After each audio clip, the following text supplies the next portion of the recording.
Welcome साथियों, Saurabh academy में आपका स्वागत है। निम्नलिखित में से कौन से कथन सही है? लदान पत्र हकदारी प्रलेख है। हरा ग्रीन नौ परिवहन बिल उन वस्तुओं के निर्यात के लिए इस्तेमाल किया जाता है जो शुल्क वापसी के हकदार है।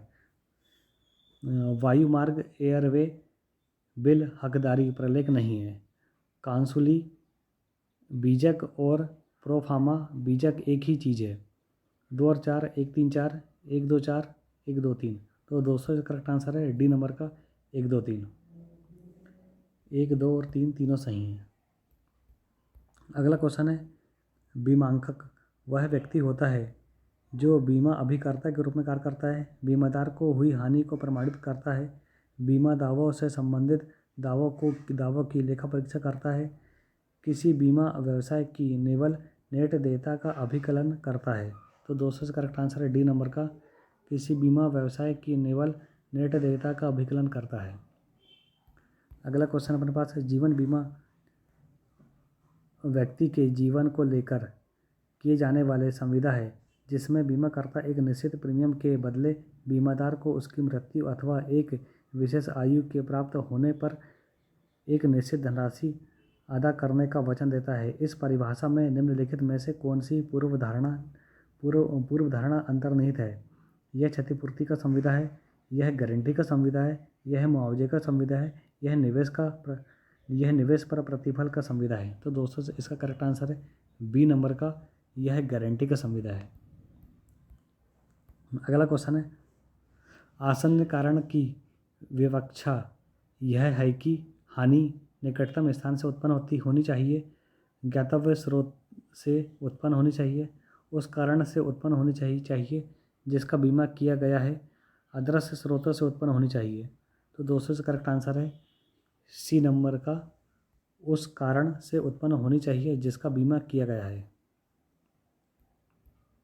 अगला क्वेश्चन है, निम्नलिखित में से कौन से जोखिम समुद्री बीमा पॉलिसी के अंतर्गत नहीं आते? पोत की यात्रा में होने वाले विलंब से उत्पन्न क्षति, अनुपयुक्त पैकेज से उत्पन्न क्षति, पोत के डूबने से होने वाली हानि, नौभार को समुद्र में फेंक देने जेटिसन से होने वाली हानि। निम्नलिखित कूट का प्रयोग करते सही उत्तर का चयन कीजिए। तो दोस्तों इसका करेक्ट आंसर है बी नंबर का, यानी 1 और 2 दोनों सही हैं। पोत की यात्रा में होने वाले विलंब से उत्पन्न हानि और सेकंड है अनुपयुक्त पैकेज से उत्पन्न क्षति, ये दोनों करेक्ट आंसर है। अगला क्वेश्चन अपने पास है, पे आउट अनुपात से आशय है निम्नलिखित का? लेनदारों से देनदारों का अनुपात, प्रतिधारित लाभों से वितरित लाभों का अनुपात, लाभांशों के रूप में वितरित कमाइयों का अनुपात, लाभांशों से ब्याज अदायगी का अनुपात। तो दोस्तों इसका करेक्ट आंसर है सी नंबर का लाभांशों के रूप में वितरित कमाइयों का। अगला क्वेश्चन है,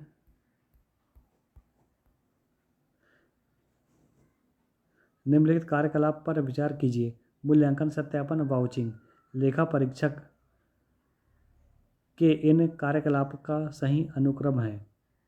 तो दोस्तों करेक्ट आंसर है ए नंबर का 3 1 2। सबसे पहले आएगा वाउचिंग, फिर आएगा मूल्यांकन, देन लास्ट में आएगा सत्यापन।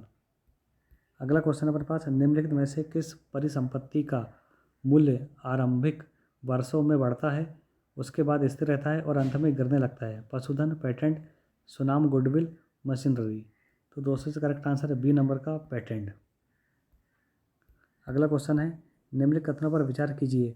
अविराम लेखा परीक्षा उपयोगी है क्योंकि इससे अधिक ब्यौरेवार जांच संभव हो पाती है, लेखा परीक्षा का कार्य काफ़ी जल्दी पूरा किया जा सकता है, लेखाओं में आंकड़ों को बदला नहीं जा सकता क्योंकि लेखा परीक्षक वर्ष के दौरान कई बार आता है, आंतरिक जांच की प्रक्रिया को छोड़ा जा सकता है। उपयुक्त कथनों में से कौन सा कथन 1 और 2 सही है, 2 और 4 सही है, 1 2 3 4 सही है, 1 3 4 सही है? तो दोस्तों से करेक्ट आंसर है डी नंबर का 1 3 4 सही है।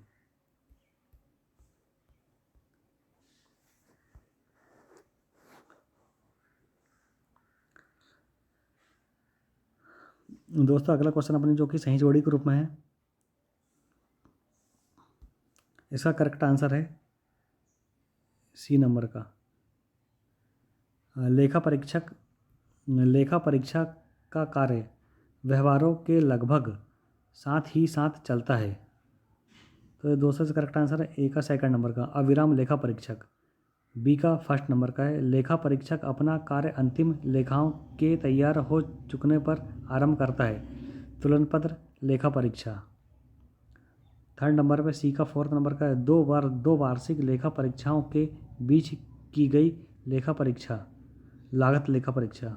और डी का फिफ्थ नंबर का है, पूरी अवधि या निर्दिष्ट अवधि की कुछ बहियों और रिकॉर्डों की लेखा परीक्षा की जाती है, आंशिक लेखा परीक्षा।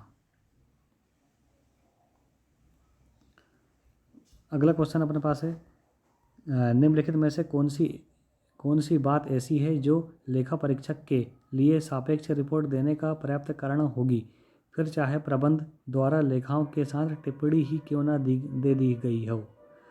ग्राहक के स्वामित्व वाली प्रतिभूतियों को किसी निक्षेपधारी के यहाँ निविष्ट लॉज कर दिया जाता है। स्थायी परिसंपत्तियों को बंधक रख दिया गया है। पासबुक में दर्शाया गया बैंक शेष रोकड़ बही में दर्शाए गए बैंक शेष से निम्न है। अंतिम स्टॉक का मूल्यन लागत प्लस 10% पर किया गया है। तो दोस्तों से करेक्ट आंसर है सी नंबर का, पासबुक में दर्शाया गया बैंक शेष रोकड़ बही में दर्शाए गए बैंक शेष से निम्न है। निम्नलिखित दस्तावेजों पर विचार कीजिए। लेखा परीक्षा नोटबुक, लेखा परीक्षा कार्यक्रम, लेखा परीक्षा रिपोर्ट, लेखा परीक्षा फाइलें। लेखा परीक्षक द्वारा इन्हें तैयार किए जाने का सही अनुक्रम है। तो दोस्तों करेक्ट आंसर है सी नंबर का 2 1 4 3। सबसे पहले आएगा सेकंड नंबर का लेखा परीक्षा कार्यक्रम, फिर आएगा लेखा परीक्षा नोटबुक, फिर आएगा फोर्थ नंबर का लेखा परीक्षा फाइलें, देन लास्ट में आएगा लेखा परीक्षा रिपोर्ट। अगला क्वेश्चन अपने पास, भागीदारी फर्म के मामले में वाह लेखा परीक्षा की व्याप्ति निर्धारित होती है कंपनी अधिनियम से, भागीदारी अधिनियम से, लेखा परीक्षक के नियुक्ति पत्र से, आयकर अधिनियम से। तो दोस्तों से करेक्ट आंसर है सी नंबर का, लेखा परीक्षक के नियुक्ति पत्र से। अगला क्वेश्चन है, कोई चार्टर्ड अकाउंटेंट जिसने कंपनी जेड लिमिटेड से रुपये 2000 का माल उधार खरीदा। जेड लिमिटेड का लेखा परीक्षक नियुक्त किए जाने के लिए अयोग्य नहीं है। उस ग्रुप की किसी कंपनी का लेखा परीक्षक नियुक्त किए गए जाने के लिए अयोग्य है। जेड लिमिटेड का लेखा परीक्षक नियुक्त किए जाने के लिए अयोग्य है। ऐसी किसी कंपनी का लेखा परीक्षक नियुक्त किए जाने के लिए अयोग्य है जिसका जेड लिमिटेड के साथ व्यवहार है। तो दोस्तों इसका करेक्ट आंसर है सी नंबर का, जेड लिमिटेड का लेखा परीक्षक नियुक्त किए जाने के लिए अयोग्य है।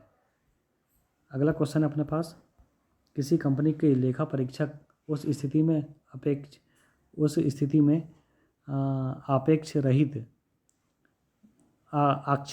आक्षेप रहित रिपोर्ट नहीं दे सकते जब कंपनी द्वारा अर्जित 1 लाख रुपए का सुनाम गुडविल तुलन पत्र न दिखाया गया हो। सुनाम को कंपनी के तुलन पत्र में दिखाया गया है, हालांकि वह पूर्णतया लुप्त हो चुका है।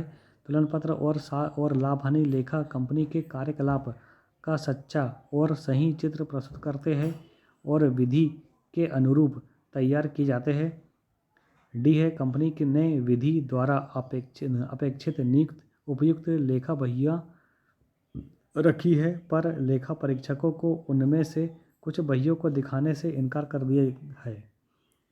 तो दोस्तों इसका करेक्ट आंसर सी नंबर का, तुलन पत्र और लाभ हानि लेखा कंपनी के कार्यकलाप का सच्चा और सही चित्र प्रस्तुत करते हैं और विधि के अनुरूप तैयार किए जाते हैं। अगला क्वेश्चन अपने पास, दोस्तों आज का अपनी वीडियो यही समाप्त होता है। प्लीज़ चैनल को सब्सक्राइब जरूर करिए। जय हिंद, जय भारत, वंदे मातरम।